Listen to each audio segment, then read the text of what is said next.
Most slot players never realize the moment they lose control. It doesn't happen when the money runs out. It happens much earlier, when a machine convinces you to stay seated longer than you planned. In casinos across the country, a quiet pattern has started to worry operators, not because players are winning massive jackpots, but because some players are leaving too early. They sit down, place a few deliberate $2 spins, and then stand up, sometimes walking away with profit, sometimes with a small loss, but almost always avoiding the long drain casinos rely on. This behavior looks harmless, but to a casino, it disrupts the most important metric they track: time on device. The longer a player stays at a slot machine, the more predictable the house edge becomes. The math doesn't need luck, it needs duration. And when players shorten that duration intentionally, the entire model weakens. That's why this simple $2 slot approach has drawn attention. Not because it breaks the rules, not because it cheats the system, but because it works against the casino's greatest advantage: patience. To understand why, you need to understand how slot machines are designed to be played, not how players think they work. Every modern slot machine operates on a random number generator. This RNG is constantly producing number sequences, thousands per second, whether anyone is playing or not. When a player presses spin, the RNG locks one of those sequences instantly, determining the outcome before the reels even move. This means every spin is independent. There is no memory, no correction, no awareness of how much you've lost or won. But here's what most players don't realize.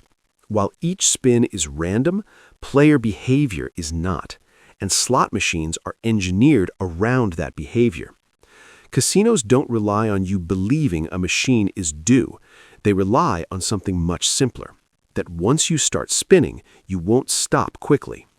The average slot player doesn't plan a session, they plan a moment. One spin becomes 5, 5 becomes 50. The machine keeps them engaged through near misses, small wins, sound effects, and visual feedback that creates the feeling of progress, even while money steadily disappears. This is where the $2 approach becomes interesting. It isn't about betting small to save money. It's about testing engagement, not chasing outcomes. Players using this method don't sit down expecting a jackpot. They sit down expecting information. They place a small number of intentional spins, often between 3 and 7, at a bet level that activates all features. Enough to see how the machine behaves, but not enough to get emotionally invested. If nothing meaningful happens, they leave. That single decision, leaving early, is what casinos depend on players not doing. From the casino's perspective, the danger isn't the $2 bet, it's the refusal to escalate. Slot floors are designed around escalation: louder machines near entrances, comfortable seating, drinks delivered directly to players, lighting that removes time awareness. Everything pushes you towards staying. When someone breaks that loop, the system loses efficiency. Casino data shows that most slot losses don't happen quickly. They happen slowly, over hundreds of spins, where small wins mask a steady negative trend. By cutting a session down to minutes instead of hours, players reduce exposure to that trend. This doesn't mean they're guaranteed to win, it means they're guaranteed to limit loss. That distinction matters. Casinos don't panic over winners, they panic over unpredictable players. A player who loses steadily is ideal.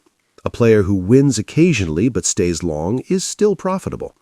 But a player who sits briefly, gathers feedback, and leaves, win or lose, is difficult to model. And modeling is everything. Slot machines are balanced over massive sample sizes, millions of spins, thousands of hours. The house edge assumes players will behave emotionally, not analytically. When players don't, the edge still exists, but it doesn't get enough time to fully express itself. This is why casino marketing encourages loyalty programs, free play offers, and just one more spin psychology. They aren't trying to make you bet more per spin, they're trying to make you spin longer. The $2 approach quietly refuses that deal. It says, I'll test, but I won't commit. And commitment is where casinos make their money. What makes this strategy uncomfortable for casinos is that it doesn't rely on superstition or timing myths. It relies on self-control. And self-control is hard to disrupt without incentives. Casinos can't ban short sessions. They can't punish players for leaving. They can only attempt to keep them engaged longer with offers, distractions, and comfort. Some floor staff are even trained to approach players who hop machines frequently, offering drinks or rewards to encourage settling down. Not because those players are cheating, but because they're leaving before the math has time to work. And this is only the surface of why this method works, because what matters isn't just when you sit down, but when you decide to stand up. And that decision point is where most players fail. Part 2 continues directly from here, breaking down what actually happens during those early spins, why certain machines reveal information quickly, and why disciplined players walk away while others convince themselves to stay. The moment a player decides to stay after an unproductive first few spins, the balance of control shifts. Not because the machine has changed, but because the player has.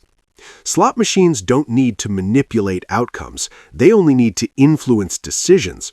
And the most important decision is whether the next spin happens.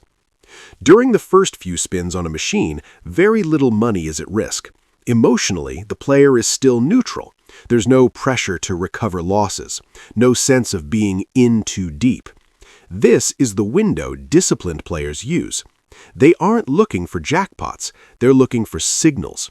Not signals of future wins, but signals of engagement mechanics. Does the machine immediately trigger frequent near misses?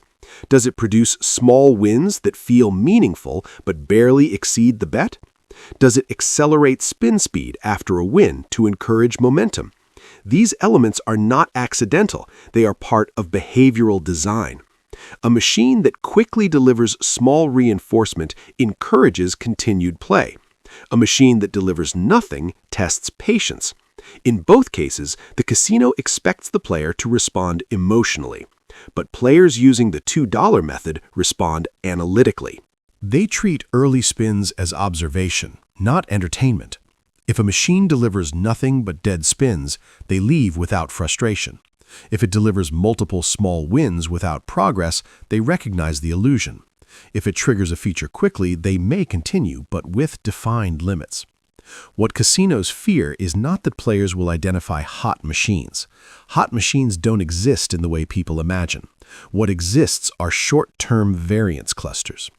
Random distribution naturally creates streaks. The casino knows this. They rely on players chasing them. Disciplined players don't chase, they sample. Sampling reduces emotional attachment. Emotional attachment increases session length. Session length increases house edge expression. This is why casinos quietly discourage rapid machine hopping, not officially but structurally. Machine layouts make hopping inconvenient. Cash-out processes add friction. Player cards encourage staying put. Drinks arrive only after time passes. All of this slows departure. The $2 method moves faster than the casino expects. It compresses the session into a short decision window where logic still dominates. This doesn't beat the RNG, it avoids the grind. And avoiding the grind is dangerous for a system built on grinding. Casinos don't make most of their money on dramatic losses. They make it on slow, unnoticed erosion. $10 at a time, 20 spins at a time, 1 hour turning into 3. When players leave early, that erosion doesn't happen. This is why some casinos increase minimum bet sizes on feature-heavy machines, not to increase profit per spin, but to increase commitment cost. The more expensive the test, the harder it is to walk away. But at $2, the psychological barrier remains low. Players can say, that cost me $10 to test, instead of, I've already spent too much to quit. That distinction is critical. The method works not because of math, but because of behavioral asymmetry. The casino expects one thing, the player does another, and asymmetry creates opportunity. But there's a catch. Most players can't execute this method consistently. They understand it intellectually, but fail emotionally. They plan to leave after a few spins until the machine almost hits. They plan to test until a small win convinces them to stay. They plan to walk until boredom or curiosity pulls them back. The casino isn't afraid of people knowing the method.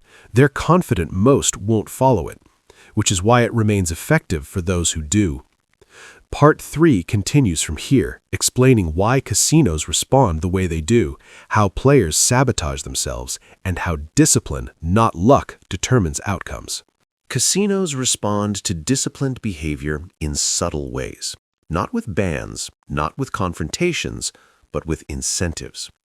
When a player consistently limits session length, management notices. Loyalty systems flag irregular patterns.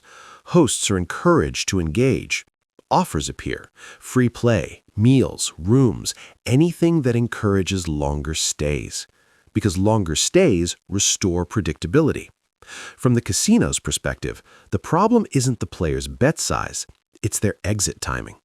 Leaving early breaks the rhythm of the floor. That's why the most effective part of the $2 approach isn't the entry, it's the exit. Most players don't lose because they pick the wrong machine. They lose because they stay too long at the right one. The machine doesn't need to drain them quickly. It only needs to keep them comfortable. This is where players sabotage themselves. They turn observation into hope. They turn testing into chasing. They turn discipline into curiosity. And once curiosity takes over, the casino wins. The players who succeed with this method treat it like a rule, not a suggestion.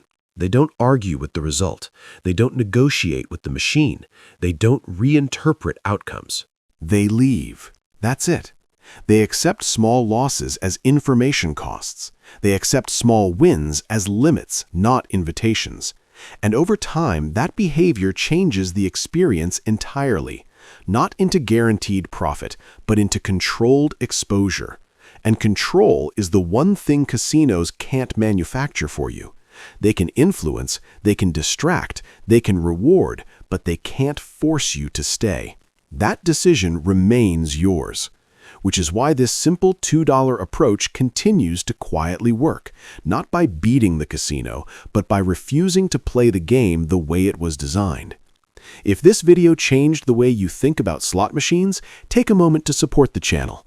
Like the video if you found it useful, subscribe for more neutral documentary-style breakdowns, and share this with someone who spends time on the casino floor.